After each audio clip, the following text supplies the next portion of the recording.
All right, we're gonna start making your slab box. So last week you guys made your 6 slabs, and then you should have beveled the edges to make the 45-degree angles. So if you haven't done that yet, we're gonna do that now. And that's just cutting a little triangle piece off of each side of all 6 slabs. So you're gonna use the blue tool, put it up like I taught my classes in the right-hand corner, pull it against yourself, cut off this little noodle. I like to turn it and do the same side each way. And again, this should be each slab, all 6 of them, all 4 sides should have this 45-degree angle. Once you guys have the beveled edges done, you're gonna start constructing your box. So what I like to do first is to actually write initials on the bottom slab. So this is gonna be the base. So I'll do KG and then I'll write my class period, and then I'm gonna flip it back over because it gets kind of hard to do without making it sink in later on. So initials first, flip it back over. That one's gonna be the bottom of your box. What you're gonna do is attach one wall at a time, and we're gonna slip and score those together. So this is gonna make 4 sides of your cube, and then we'll have a top, okay? So every time you guys put your clay pieces together, you have to score. So we have the scoring tool or another tool from your little bin, and we're gonna scratch up the sides that we're attaching together. So this has to be scratched pretty roughly in order for the slip to kind of fall into those grooves. We'll score, and I'm not just gonna score the bottom part, I'm gonna score the sides too, where the walls are gonna come together. So I'm gonna scratch up both of those also. I'm gonna put this up on a little banding wheel right now just so you guys can see once it gets attached. Fine. So you guys can see how this is gonna lay together because we wanna make sure it's nice and precise. So after you have the score marks, you're gonna use the slip. So remember to get the one that says Ceramics 1. You guys can use a paintbrush if you want. We're gonna add plenty of slip on here.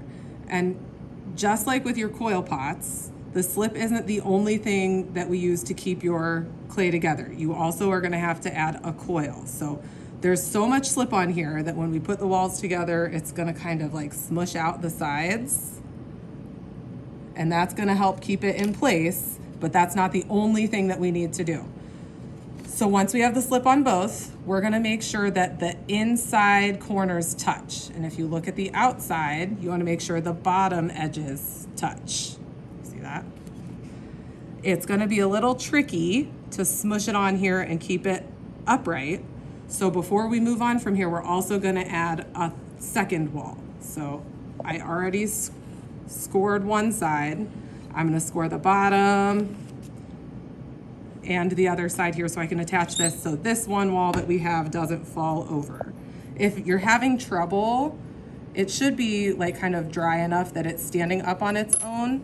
But if you're having trouble getting that to stay, you might need to prop something like a glaze bottle next to it to get it to stand up while you work. So I've scratched my second wall. I scratched the bottom part.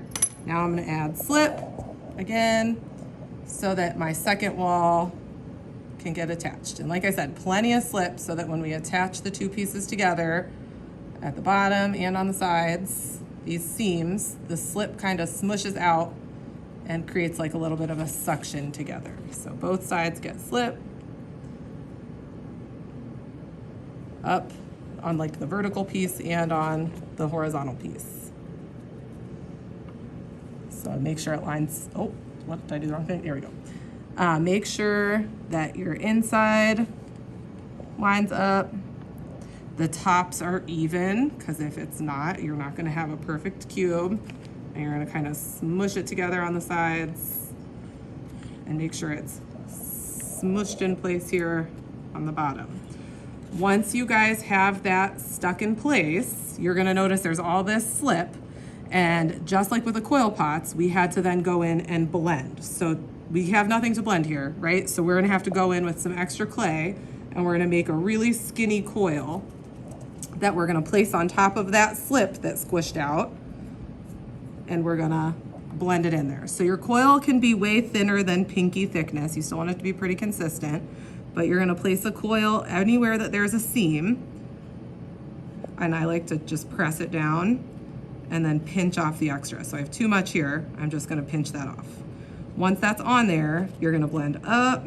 You can use your finger, or if there's any of these little wooden tools that have a curve at the end, like this one or this one. If it's not comfortable to use your finger, you can use the clay tool. So I like to blend up and down. And it's gonna be a little messy looking for now, but you can just go back over that with your finger and smooth it. So anytime you score and slip the edges together, you're also gonna go back in, add a coil, blend it with a clay tool or with your finger. The coil is super important because that's actually what's gonna keep your box together. Just the slipping and scoring is not gonna work. Your box will pop right back apart if you don't add the coil and blend. So I did one. I'm also gonna have to do a vertical one here and another horizontal one here. I like to do it as I go, as I put the sides on, because if I try to put my whole box together, just score, slip, and put the whole thing, it becomes really hard to then reach your hand in there and add the coils and blend. So you don't wanna do that. You wanna add the coils as you go. So you'll start with your base, 2 walls, score, slip, add a coil and blend before you move on to the other 2 and the top to complete the whole cube.